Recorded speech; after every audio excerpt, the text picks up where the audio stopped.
This election season, there was controversy over Amendment 1 on the Florida ballot. Protesters spoke out and encouraged others to vote no for Amendment 1. Protesters claimed the deceptive language of the amendment made it sound like it would help solar companies, but it would actually completely negate anything pro-solar companies would try to do legislatively or constitutionally down the road. The empirical research on how people sort of,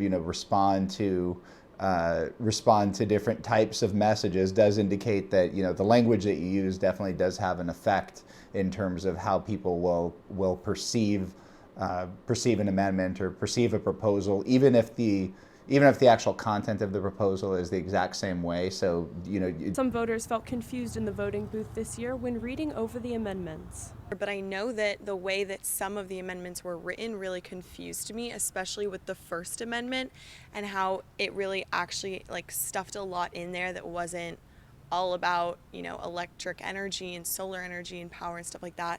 And I know the 1 mil for schools, yeah, that's great, but it increased our taxes a lot. So it was stuff that I looked into, but I know other voters may not have looked into. Florida power companies spent over $20 million to support Amendment 1. Protesters spent only $100,000 to try to fight the amendment. Amendment 1 was not passed on this year's Florida ballot. That doesn't happen very often in Florida, especially when a measure is outspent, but I think the measure was so deceptive that it was a wolf in sheep's clothing, as Supreme Court Justice Barbara Parenti called it back in March of 2016 when the measure was approved, that it convinced enough people to say, what's wrong with the status quo and why do the utility companies want to change it? In Florida, citizen groups are responsible for creating the language of amendments.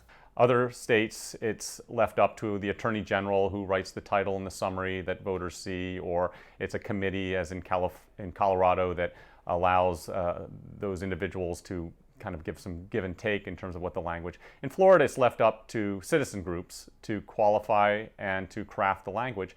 And in doing so, it leaves a lot to how they want to frame those measures. Changing the language to show people what they will gain opposed to what they will lose make them more inclined to vote yes. Almost 80% of the amendments on Florida ballots are passed compared to the national average of 50%. Back in 1912, Governor Woodrow Wilson, when he was running for U.S. president, called the initiative process a gun behind the door, a mighty good persuader. It shouldn't be used very often, but at least it can allow citizens to keep the government in check. He was no fan of the initiative process, but realized that citizens want to have a voice. It's a populist tool, sometimes co-opted by special interests, but still a vehicle that allows citizens who turn out to vote to have a say that is different from what may be going on in Tallahassee. Although Florida's initiative process allows for some deceiving language, it also allows Florida citizens to use their free speech in what they believe is a good cause in the marketplace of ideas. Michelle Bentley, WUFT News.